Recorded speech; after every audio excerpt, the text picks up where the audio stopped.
Memang ini kan politik yang seharusnya wataknya adalah demokrasi Pancasila, membangun peradaban, musyawarah gotong royong, dan kita isi dengan narasi, visi misi dari capres dan cawapres serta visi misi partai politik. Mbak Mega yang saya sayangin, saya ingin nyatakan, rasanya tidak mungkin membalikkan jarum jam kembali. Nah, ini menjadi permasalahan bagi saya. Saya terima hormat kepada kawan-kawan semuanya, tapi saya katakan, kalau saja tawaran ini berlaku pada 20 tahun yang lalu, saya siap untuk itu. Apa jalan yang kita harus ambil? Saya pikir, saya berikhtiar, saya berkontemplasi pada diri saya semalaman.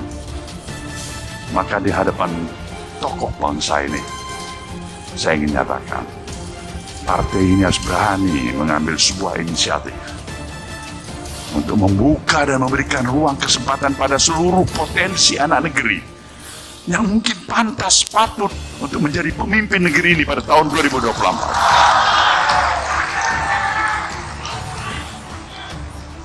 Maka untuk itu kita pikir tidak ada salahnya kita akan lakukan dengan sungguh hati, dengan penuh kebajikan, kejujuran. Jadi kalau ada yang menyatakan, ini berpihak pada si Bung Anies, untuk itulah saya pikir bersyukurlah kita. Luar biasa kalimat-kalimat yang disampaikan baik oleh Ketua Umum. Demokrat bilang, kami lebih tidak mungkin lagi berkoalisi dengan PDIP yang bendaharanya saja pelaku korupsi kelas berat di negeri ini. PKS juga sama demikian, mereka mengatakan bahwa kami memang konsisten berada di jalur oposisi. Dan mestinya kalau dalam sudut pandang rakyat jelata, mudah saja untuk melihat partai yang mau berkoalisi dengan PDIP. Artinya partai itu adalah partai yang tidak memiliki empati terhadap penderitaan rakyat jelata. Iya kan? Yang duit rakyatnya sudah dikorup oleh kader PDIP, bahkan bukan hanya oleh bendaharanya, tapi juga oleh petugas partai lain yang menjabat sebagai gubernur, yang menjabat sebagai wali kota, sebagai bupati, yang sudah banyak tertangkap di mana-mana.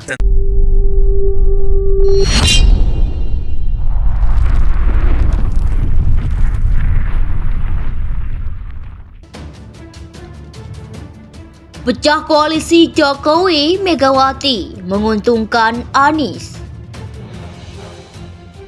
Dinamika politik saat ini menunjukkan pada kita bahwa pilihan Presiden Jokowi berbeda dengan Megawati.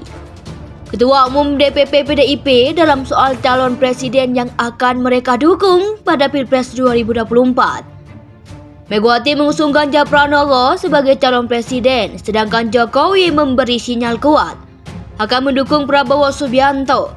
Dengan demikian, bisa dipastikan bahwa keduanya sudah pecah kongsi. Ada beberapa indikator yang menunjukkan bahwa Jokowi berbeda pilihan dengan Megawati. Di antaranya adalah hasil musyawarah menyebutkan 3 nama yang direkomendasikan menjadi capres, yaitu Ganjar Pranowo, Prabowo Subianto, dan Airlangga Hartarto, di mana Prabowo Subianto mendapat dukungan terbanyak.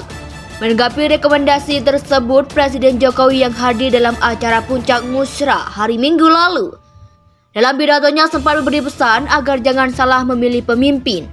Jokowi berpesan agar pemimpin yang dipilih harus memberani, paham ekonomi global, dan dekat dengan rakyat, meski banyak yang menafsirkan bahwa sebenarnya Jokowi sedang memuji diri sendiri. Tetapi bisa diartikan juga bahwa hal itu sebenarnya sinyal untuk pasangan Prabowo Airlangga seperti dikatakan sendiri oleh Budi Ari, Ketua Umum Projo sekaligus penanggung jawab musyawarah. Prabowo dikenal sebagai pemimpin yang berani dan paham soal global, sementara Airlangga paham ekonomi global. Budi Ari juga membantah klaim dari Wakil Ketua Koordinator Relawan Ganjar Pranowo yang dibentuk oleh PDIP bahwa 95% relawan Jokowi salah berpindah ke Ganjar Pranowo. Indikator yang kedua adalah terkait dengan Partai Amanat Nasional atau PAN, yang sampai sekarang belum jelas mau kemana. Tetapi statement terbaru dari Wakil Sekjen DPP PAN, Fikri Yasin, menyatakan bahwa PAN mempertimbangkan kembali dukungannya kepada Ganjar karena didukung oleh PDIP. Ini semacam penegasan saja bahwa PAN tidak akan mendukung Ganjar Pranowo. Hersud juga mengatakan bahwa kondisi ini menguntungkan Anies karena selama ini Jokowi berusaha agar pada Pilpres 2024 hanya ada 2 pasang calon. Oleh karena itu, Jokowi berusaha sekuat tenaga untuk menjegal Anies. Sekarang Ganjar bukan lagi dalam kendali Jokowi. Dengan situasi semacam itu, sepertinya tidak mungkin.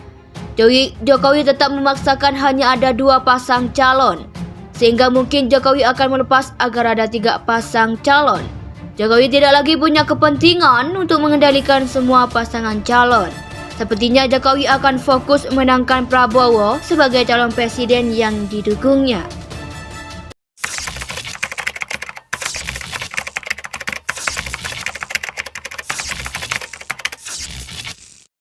Itu banyak ya yang mengatakan bahwa yang menjadi doyan korupsinya dari partai PDIP begitu kan. Buktinya ya lihat saja faktanya begitu kan. Koalisi dengan partai yang presidennya juga ngutang dan setelah jadi asetnya dijual murah. Wow, banyak yang tidak terima begitu kan. Ini mau ngelihat seperti apapun sulit dongkrak image PDIP yang buruk. Bahkan statement Hasto atau Mega sekalipun Jokowi petugas partai PDIP punya reputasi terburuk dalam sejarah RI dan itu berdampak negatif kepada PDIP ini. Petugas partai yang doyan impor gimana solusinya, Sek? Gue curiganya PDIP ini maju sendiri tanpa parpol koalisi intar. Ya bisa jadi tidak menjadi masalah begitu kan. Karena inilah bagian dari demokrasi kita. Mau maju sendiri, mau tidak, ya terserah begitu. Buat partai-partai yang mau bergabung berkoalisi dengan PDIP, maka partai-partai itu adalah partai-partai yang mendukung praktek-praktek korupsi di negeri ini. Begitu saja gampangnya. Tetapi yang terjadi kan suasana yang liberal, kapitalistik. Ya, sehingga ada upaya-upaya yang sepertinya memisahkan partai dengan relawan, antara Ibu Megawati Soekarno Putri, Bapak Presiden Jokowi sepertinya tidak kompak, padahal satu kesatuan nafas. Bahkan Mas Gibran, kemudian di dalam dialog yang kami lakukan juga sangat tegas bahwa kita akan bersama-sama untuk memberikan dukungan. Tetapi Pak Jokowi apapun, beliau kan sosok presiden yang harus memastikan agar pemilu dapat berlangsung secara demokratis. Presiden dan kepala negara itu kan harus posisinya sangat tegas bagi kepentingan bangsa dan negara. Ini yang menjadi tanggung jawab dari Bapak Presiden Jokowi. Sedangkan bagaimana pemenangan dari Pak Ganjar Pranowo, ya partai politik yang mengusung bersama dengan tokoh masyarakat, bersama dengan relawan, kita semua bergerak. Mas Ganjar, Mas Bobi,